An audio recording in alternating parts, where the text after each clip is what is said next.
എല്ലാവർക്കും സ്വാഗതം മാപ്ര യൂട്യൂബ് മലയാളം ചാനലിലേക്ക്. പുതിയ വാർത്തകളും വിശകലനങ്ങളും ഉടനടി അറിയാൻ ഞങ്ങളോടൊപ്പം തുടരൂ. നമസ്കാരം. കേരള രാഷ്ട്രീയത്തിൽ ഏറെ ശ്രദ്ധേയമായ ഒരു കൂടിക്കാഴ്ചയ്ക്കാണ് ഇന്ന് മലപ്പുറത്തെ പാണക്കാട് സാക്ഷ്യം വഹിച്ചിരിക്കുന്നത്. അമ്പലപ്പുഴയിലെ നിയുക്ത MLA സുധാകരൻ പാണക്കാട്ടെത്തി മുസ്ലിം ലീഗ് നേതൃത്വവുമായി കൂടിക്കാഴ്ച നടത്തി.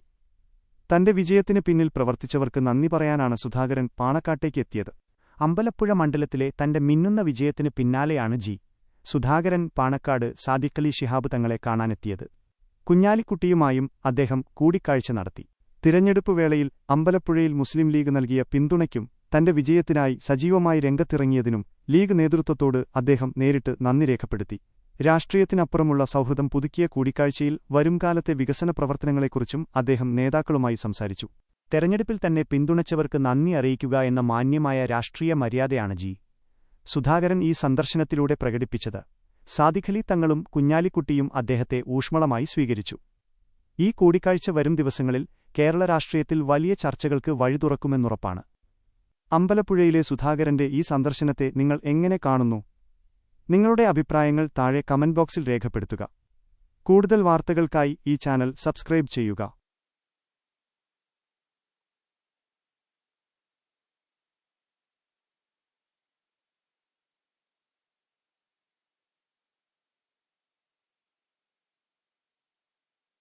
എഴുപത്തിരണ്ട് ബൂത്തുകളിൽ മുസ്ലിം ഡോമിനേഷനാണ്. 95% മുതൽ 60% വരെ ഉണ്ട്. അവിടെ മിക്കവാറും എല്ലാ ബൂത്തിലും എനിക്കായിരുന്നു. മുന്നേ ഞാൻ മത്സരിക്കുമ്പോഴും 5-6 ബൂത്ത് വെച്ചെല്ലാം എനിക്ക് തന്നെ മെജോറിറ്റി കിട്ടുകയുള്ളൂ. മിക്കവാറും എല്ലാ ബൂത്തിലും മെജോറിറ്റി കിട്ടും. അപ്പോൾ അതിൽ തങ്ങളുടെ കുടുംബത്തിൻ്റെ കുഞ്ഞാലിക്കുട്ടി സാഹിബിൻ്റെ ഇടപെടൽ വലിയൊരു സഹായമായി പറയേണ്ടതായിട്ട്. അതുപോലെ തന്നെ തികച്ച സെക്കുലറായ ഒരു മതന്യൂനപക്ഷമാണ് മുസ്ലിം ജനവിഭാഗം എന്നുള്ളത് നേരത്തെ തന്നെ തെളിഞ്ഞിട്ടുണ്ടെങ്കിലും പലരും അതല്ല എന്ന് പറഞ്ഞ വെറുതെയാണ്. 100% സെക്കുലറായി. അപ്പം എനിക്കെതിരായി മത്സരിച്ചത് ഒരു മുസ്ലിം നാമധാരിയാണ്.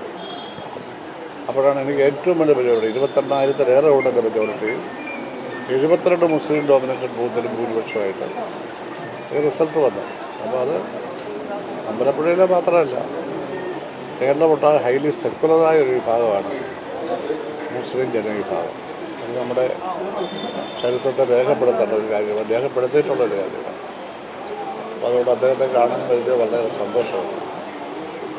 സഹായിച്ചവരെയൊക്കെ നമുക്ക് നന്ദി ഓർമ്മിക്കേണ്ടതായിട്ടുണ്ട്. ആ നിലയിലാണ് അദ്ദേഹത്തെ കാണാൻ കഴിയുന്നത്. ഈ അങ്ങയുടെ ഒരു വരവ് UDFന് ഈ ഒരു തരംഗത്തിന് സഹായിച്ചു എന്നൊരു വിലയിരുത്തലുണ്ട്. കാരണം താങ്കൾ ആദ്യം വന്നു, അതിന് പിന്നാലെ തന്നെ കണ്ണൂരിലൊക്കെ TK ഗോവിന്ദൻ അടക്കമുള്ളവരുടെ മാറ്റം, അത് ഈ പാണക്കാട് നിന്ന് ഇവർ നേതാക്കളൊക്കെ അങ്ങനെ വിലയിരുത്തിയിട്ടുണ്ടോ? അത് പൊതുവെ വിലയിരുത്തിയിട്ടുണ്ട്. ഞങ്ങളതേപ്പറ്റി കൂടുതലായിട്ട് ആ നിലയും ഞാൻ വിശദീകരിക്കാൻ പോയിട്ടില്ല. പക്ഷേ അതൊരു വസ്തുതയാണല്ലോ. പിന്നെ ഗോവിന്ദനും കുഞ്ഞികൃഷ്ണനും ഒന്നുമായിട്ട് ഞാൻ ഇതുവരെ ബന്ധപ്പെട്ടിട്ടില്ല. ഞങ്ങളൊന്നും തമ്മിലൊരു ആശയവിനിമയം നടത്തിയിട്ടുമില്ല. അങ്ങനെ പലതായിട്ടൊന്നുമല്ല.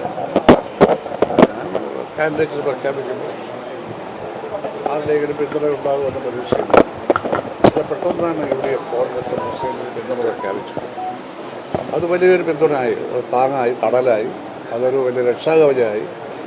എല്ലാ പ്രവർത്തനവും കോൺഗ്രസ് മുസ്ലിം ലീഗ് നടത്തി. എനിക്ക് ഒരു പോസ്റ്റ് പോലും ഒട്ടിക്കാൻ എനിക്ക് ആരെയും ചോദനപ്പെടുത്തേണ്ടി വന്നില്ല. എല്ലാവരും തന്നെ ചെയ്തു. ഏറ്റവും കുറച്ച് ഇലക്ഷൻ എക്സ്പെൻഡിച്ചർ നടത്തിയ ഞാനായിരിക്കും കേരളത്തിൽ.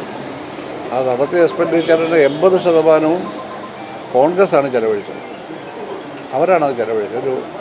എനിക്ക് ചില ആളുകൾ കുറച്ച് പൈസ തരും. ഞാൻ ആരോടും ചോദിക്കാറില്ല, ഫണ്ട് ഞാൻ ചോദിക്കാറില്ല, ചോദിച്ചൊരു കാലത്തും ഞാൻ വാങ്ങാറില്ല. പക്ഷെ കുറച്ച് പൈസ കിട്ടും. ആ പൈസ ഞാൻ ഇലക്ഷൻ കമ്മിറ്റി ഏൽപ്പിച്ചു. അത്രയേ ഉള്ളൂ. ആ നിലയിൽ സഹായിച്ചു. LDFന്റെ ഭാഗമായിരുന്നപ്പോൾ താങ്കൾ ഒരു മികച്ച മന്ത്രിയായിരുന്നു, PWD മന്ത്രിയായിരുന്നു എന്നുള്ള വിലയിരുത്തലുണ്ട്. UDFും LDFും ഇപ്രാവശ്യവും താങ്കളെ പ്രതീക്ഷിക്കാമോ? ഇല്ല, ഞാനതേപ്പറ്റി ഒന്നും പ്രത്യേകിച്ച് പ്രതീക്ഷകളോ പ്രതീക്ഷയില്ലായ്മകളോ ഇല്ല. ഞാനതൊന്നും ചിന്തിച്ചിട്ടേ ഇല്ല. ഇലക്ഷന് മത്സരിക്കുക, അത് ജയിക്കണമെന്ന് എനിക്ക് വാശിയുണ്ടായിരുന്നു. കാരണം എൻ്റെ പിന്തുണ ഇല്ലാതെ തന്നെ മുമ്പൊരു സ്ഥാനാർത്ഥി അവിടെ ജയിച്ചു. അയാളുടെ വോട്ട് കുറയ്ക്കാൻ ഞാൻ ശ്രമിച്ചു. എന്നാൽ 10,000-12,000 വോട്ട് ജയിപ്പിച്ചു കൊടുത്ത ശേഷം ഒരു കള്ളപ്രചാരവേല നടത്തി, ഒരു കള്ള അന്വേഷണം കരീമിനെ കൊണ്ട് നടത്തി. അപ്പോൾ എനിക്കൊന്ന് കാണിക്കണമെന്നുണ്ടായിരുന്നു. എൻ്റെ പിന്തുണ ഇല്ലാതെ അവിടെ എങ്ങനെയാണ് ഒരു CPM സ്ഥാനാർത്ഥി ചെയ്തത്? ജയിച്ചില്ലെന്ന് മാത്രമല്ല എനിക്ക് 29,000 വോട്ട് ഭൂരിപക്ഷം. അപ്പോൾ ആരോപണമെല്ലാം വേറെ കള്ളമായിരുന്നെന്നും മനഃപൂർവ്വം എന്നെ അവമാനിക്കുകയും ചെയ്തതാണ്. അത് എൻ്റെ മനസ്സിൽ കിടക്കുകയാണ്. 13 വർഷം പ്രസ്ഥാനത്തിന് വേണ്ടി പ്രവർത്തിച്ച എന്നോടാണ് ചെയ്തത്. എന്തിനു ചെയ്തു? ഈ കേരളത്തിൽ ഇപ്പോൾ സത്യപ്രതിജ്ഞയ്ക്ക് ഒരു സാഹചര്യം അതുമായി ബന്ധപ്പെട്ട് ചർച്ചകൾ ഉണ്ടായിരുന്നു. എന്താ? മുഖ്യമന്ത്രിയുടെ അടിസ്ഥാനം അത് ഞാനല്ലോ ചർച്ച ചെയ്തത്. അത് ഇവിടുത്തെ രാജ്യത്തെ ഏറ്റവും നല്ല മതനിരപേക്ഷ രാഷ്ട്രീയ പാർട്ടി കോൺഗ്രസ്സാണ്. സെക്കുലർ സാധാരണമായി വൈകുന്നു എന്ന് തോന്നുന്നുണ്ടോ? അല്ല, ഏറ്റവും വലിയ സെക്കുലർ പാർട്ടി എന്ന് പറയുന്നത് കോൺഗ്രസ്സാണ് ഇന്ത്യയിൽ. കേന്ദ്രത്തിൽ അധികാരത്തിലില്ലെങ്കിലും സെക്കുലർ പാർട്ടികളുടെ ഏറ്റവും വലുത് അവരാണ്. അത് അവരുടേതായ പ്രശ്നങ്ങളാൽ കാരണങ്ങളാൽ അവർ 2 വർഷം താമസിച്ചതേ ഉള്ളൂ. ഒരു മഹാപാതകമാണെന്നൊന്നും പറയാനൊക്കത്തില്ല. കഴിഞ്ഞ ദിവസം വെള്ളാപ്പള്ളി നടേശനെ പോയി പൊന്നാട അണിയിച്ചിരുന്നു. UDF വലിയ വിജയം നേടി. ആ വിജയത്തെ പ്രതിഫലിക്കുന്ന രീതിയിലാണോ ഈ ഒരു എന്നൊന്നും വിലയിരുത്താറായിട്ടില്ല. അവർ 3-4 ദിവസം എടുത്തു. അവർക്ക് അവരുടേതായ കാരണങ്ങളുണ്ടാവും. അവർ ആ തീരുമാനം എടുക്കുന്നതോടുകൂടി ആ പ്രശ്നം അവസാനിക്കും. അവസാനിച്ചത് ശക്തമായ തരത്തിൽ നിയമസഭയിലും നാട്ടിലും പ്രവർത്തിക്കുന്നതോടുകൂടി ഈ ഒരു ചെറിയ 2-3 ദിവസത്തെ വ്യത്യാസമൊക്കെ ആളുകൾ പിന്നെ അത് വലിയ പ്രശ്നങ്ങൾ കരുതില്ല. എന്താ അങ്ങ് ചോദിച്ചത്? അങ്ങ് കഴിഞ്ഞ ദിവസം വെള്ളാപ്പള്ളി നടേശനെ സന്ദർശിച്ചിരുന്നു. SNDP general secretary. നിങ്ങൾ നേരത്തെ പറഞ്ഞ പോലെ മലപ്പുറത്തിന് വലിയ അധിക്ഷേപം നടത്തിയ ആളാണ്. നിങ്ങൾ ചോദിക്കുന്ന അസംബന്ധമാണ്. SNDPയുടെ ജനറൽ സെക്രട്ടറിയാണ് അദ്ദേഹം. ലക്ഷക്കണക്കിന് അദ്ദേഹത്തെയാണ് കണ്ടത്. മലപ്പുറമായിട്ട് അതിന് എന്താ ബന്ധം?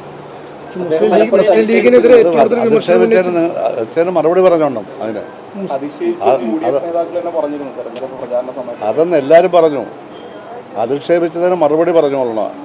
അങ്ങനെ മുസ്ലിങ്ങൾക്കെതിരായി പറയുന്നത് ശരിയല്ലെന്ന് ഞാനും പറഞ്ഞിട്ടുണ്ട്. പിണറായിയുടെയും പ്രവർത്തനമാണ് വലിയ വിജയം ഉണ്ടാക്കിയതെന്ന് പറഞ്ഞിട്ടുണ്ടായിരുന്നു. അതൊക്കെ സലാമിനോട് ചോദിച്ചോളൂ. അതൊന്നും പറയാനല്ല ഞാനിവിടെ വന്നത്. കേട്ടല്ലോ. മുസ്ലിം ലീഗിനെതിരെ നിരന്തരമായി തെരഞ്ഞെടുപ്പ് ഫലത്തിന് ശേഷം വിമർശിക്കുന്ന ആളാണ് വെള്ളാപ്പള്ളി നടേശൻ. പറഞ്ഞല്ലോ, അത് പറഞ്ഞല്ലോ. അതിനോട് അയാളെ താങ്കൾ പൊന്നാട അണിയിക്കുമ്പോൾ സ്വാഭാവികമായിട്ട് സോഷ്യൽ മീഡിയയിലൊക്കെ വലിയ വിമർശനം വരുന്നു. സോഷ്യൽ മീഡിയ ഞാൻ നോക്കാറില്ല.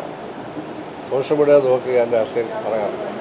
മനസ്സിലായി? അദ്ദേഹം SNDPയുടെ ജനറൽ സെക്രട്ടറിയാണ്. ഞങ്ങളുടെ നാട്ടുകാരനാണ്.